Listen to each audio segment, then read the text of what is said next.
আওয়ামী সন্ত্রাসী ক্যান্টনমেন্টের মধ্যে গিয়ে আশ্রয় নিল। এর কিছুদিন পর শুনি আস্তে আস্তে সবাই পাচার হয়ে গেল। আমরা বারবার তখন বলেছি 626 জনের নাম আমাদেরকে বলেন না, আমাদেরকে বলে নাই, তাদেরকে গ্রেপ্তার করেন, তাদেরকে করে নাই। তাহলে 626 জন অপরাধী ক্যান্টনমেন্টের মধ্যে গিয়ে পালায় থাকার পর তারা যদি পালাই যেতে পারে, সেই পালায় তো আর বিএনপি তারে পালাই পাঠায় নাই, বিএনপির তো সেই ক্ষমতা নাই, জামাতও পারে নাই, ছাত্র জনতায় পারে নাই, সরকার তাকে সাহায্য করেছে।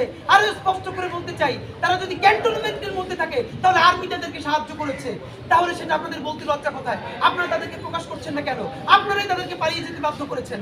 নাম্বার 2, সব থেকে লজ্জাকর ব্যাপার, এখন আমরা কি জানি, ওবায়দুল কাদের খুনি হাসিনা পালিয়ে যাবার পর 3 মাস বাংলাদেশে অবস্থান করেছে। এর থেকে লজ্জার আমাদের জন্য কি হতে পারে? স্বরাষ্ট্রমন্ত্রীকে সাংবাদিকরা যখন বলছেন তিনি 3 মাস ছিলেন, স্বরাষ্ট্রমন্ত্রী বলছে এটা আপনারা আমাদেরকে আগে জানান নাই কেন? তাহলে তো আপনারা যেটা যেটা জানিয়েছেন আমরা তো সেটা অ্যাকশন নিয়েছি। আমি কি বলবো বুঝি না, স্বরাষ্ট্রমন্ত্রী কি মানে উনি কি অসুস্থ? মানে স্বরাষ্ট্রমন্ত্রী যদি সাংবাদিকদের খবর পাইয়ে ওবায়দুল কাদেরকে গ্রেফতার করতে চায়, ডিজিএফ এর কাজ কি, এনএসআই এর কাজ কি, এসবি এর কাজ কি, তারপরে প্রত্যেকটা গোয়েন্দা সংস্থানের কাজ কি, ডিবির কাজ কি? তাহলে কাজ করেন না, এই অফিসার সব জায়গায় সাংবাদিকদেরকে নিয়োগ দিয়ে দেন, রাষ্ট্রচলীদেরকে সাংবাদিকদেরকে দিয়ে দেন আপনারা না পারলে।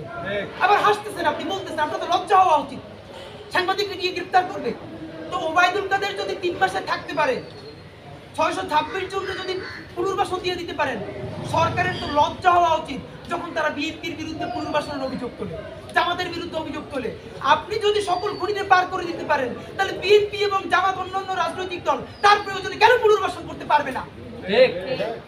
আপনি তাদেরকে, আমাদেরকে সরকার থেকে কি বলা হয়, বলগুলো যেন বিএনপি আর জামাত অন্যান্য করতে দেয়। কেন আমরা এতদিন পর্যন্ত ভাই সত্য কথা বলি, সরকারকে আমরা এমন ভাবে সমালোচনা করেছি যাতে সরকার, কারণ এই সরকার সে যদি স্বীকার না করে তবু দেশে আমাদের সরকার। আবারও বলি, আমরা কিন্তু সরকার না, ছাত্র জনতার অভ্যুত্থানের ফলে সরকার, সুতরাং সে যাতে বেকায়দায় না পড়ে এভাবে বলার চেষ্টা করছি। কিন্তু তাদেরকে সেভ করতে করতে এখন দেখছি জুলাই বিপ্লবের ছাত্র জনতাই তার জীবন বিপন্ন হয়ে গেছে। সুতরাং ছাত্র জনতার জীবনকে বিপন্ন করে সরকারকে নিরাপদ রাখার দায় আমাদের আর নাই। ছাত্র জনতাকে নিরাপদ রাখার জন্য যেই কথা বলতে হয় আমরা বলবো, তাতে সরকার থাকুক অথবা সরকার পড়ে যাক। যদি পারেন সংস্কার করেন, যদি পারেন মানুষের নিরাপত্তা দেন, আর যদি না পারেন তাহলে নির্বাচন দিয়ে আপনি এই মুহূর্তে সরে যান। সংস্কার করার জন্য আমরা যানবাহন দিয়ে দিচ্ছি, পারলে করেন, না পারলে সরে যান। আপনাদেরকে সিকিউর করে আমাদের এখন আর কোনো দায়িত্ব নাই। খেয়াল করেন এখন কি হচ্ছে, বা স্বাধীন বাংলাদেশে যদি পিলখানা হত্যাকাণ্ডের বিচার না হয় আর কবে হবে সেটা বলেন। বলে পিলখানা নিয়ে এটা আছে সেটা আছে, আপনি আমাদেরকে বলেন পিলখানা হত্যাকাণ্ড করতে আপনাকে কে ডিস্টার্ব করছে? ইন্ডিয়াই তো, অবশ্যই ইন্ডিয়াপন্থী সেনাবাহিনীর একটা অংশ। আপনি যদি করতে না পারেন আজকে প্রেস মিট করে বলেন অমুক অমুক সেনাবাহিনীর অংশ, তারা ইন্ডিয়ার মদদে পিলখানার বিচার করতে দিচ্ছে না, আমি করতে পারছি না, আমি এখান থেকে পদত্যাগ করলাম। আপনারা আমরা ছাত্র জনতার মধ্যে নিয়ে নেব ইনশাআল্লাহ। আপনাদের তো আমরা 5 বছর ক্ষমতায় থাকার জন্য পাঠাই নাই, আপনারা গেছেন ওখানে বিচার করার জন্য। বিচার করতে না পারলে ক্ষমতা দিয়ে ছেড়ে আসবেন, আবার আন্দোলন করবেন। যদি বিচার করতে পারেন থাকবেন, না পারলে আবার রাজপথে আসবেন, আবার আন্দোলন করবো, আবার মরে যাব। আপনাদেরকে সারা জীবন ক্ষমতায় থাকার জন্য তো পাঠাই নাই। আপনারা আমাদেরকে খালি বুঝেন কি টেকনিক্যাল ব্যাপার, আরে ভাই সেটা কি বুঝেই বলেন, বুঝে আমাদেরকে বলেন, বুঝেই বলবেন।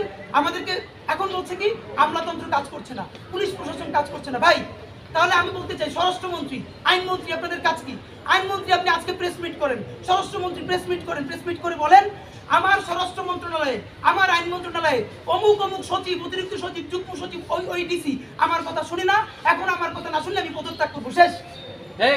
আপনি সেটা সাহস থাকলে বলেন, আপনি বলেন না কেন? আপনার ক্ষমতায় থাকতে মনে চায়? ক্ষমতার খায়েশ কিন্তু আপনাদের মধ্যে আমরা থাকতে দিব না ইনশাআল্লাহ। সুতরাং আপনি সেটা কেন বলছেন না? স্বরাষ্ট্র উপদেষ্টা, আইন উপদেষ্টার কাজটা কি?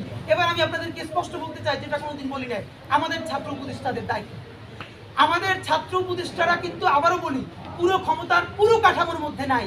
তারা ওখানে আছে বলেই আমাদের ছাত্র জনতার পক্ষে অনেকগুলো বার্গেইন করে অনেক সিদ্ধান্ত ছাত্র জনতার পক্ষে আনতে পারতেছেন, এটা আমরা বুঝি। কিন্তু আপনারা যে অনেক কাজ করতে গিয়ে পারতেছেন না, আপনারা বাধাগ্রস্ত হচ্ছেন, আপনারা সেই দায় আপনাদের মাথায় নিচ্ছেন কেন? সারা বাংলাদেশের ছাত্র জনতা বলছে তোমরাই তো এখন এমপি, তোমরাই তো এখন মন্ত্রী, তোমরা পারতেছো না কেন? অথচ আমরা জানি আপনাদের দায়িত্ব, আপনাদের ক্ষমতা নাই। আপনারা চেষ্টা করবেন, না পারলে আজকে ছাত্র উপদেষ্টা 3 জনকে বলতে চাই, মাহফুজ আলম, নাহিদ ইসলাম, আসিফ মাহমুদ প্রেস ব্রিফ করেন, প্রেস ব্রিফ করে বলেন এই সঠিক সিদ্ধান্ত আমরা নিতে চাই, অমুক অমুক উপদেষ্টা অমুক অমুক আমলা আমাদেরকে বাধাগ্রস্ত করছে, 24 ঘন্টার মধ্যে যদি আমাদেরকে করতে দেয় আমরা থাকবো, আর নইলে আমরা উপদেষ্টা থেকে পদত্যাগ করব। আপনাদেরকে নিয়ে এসে আমরা আবার আন্দোলন করে তুলবো ইনশাআল্লাহ।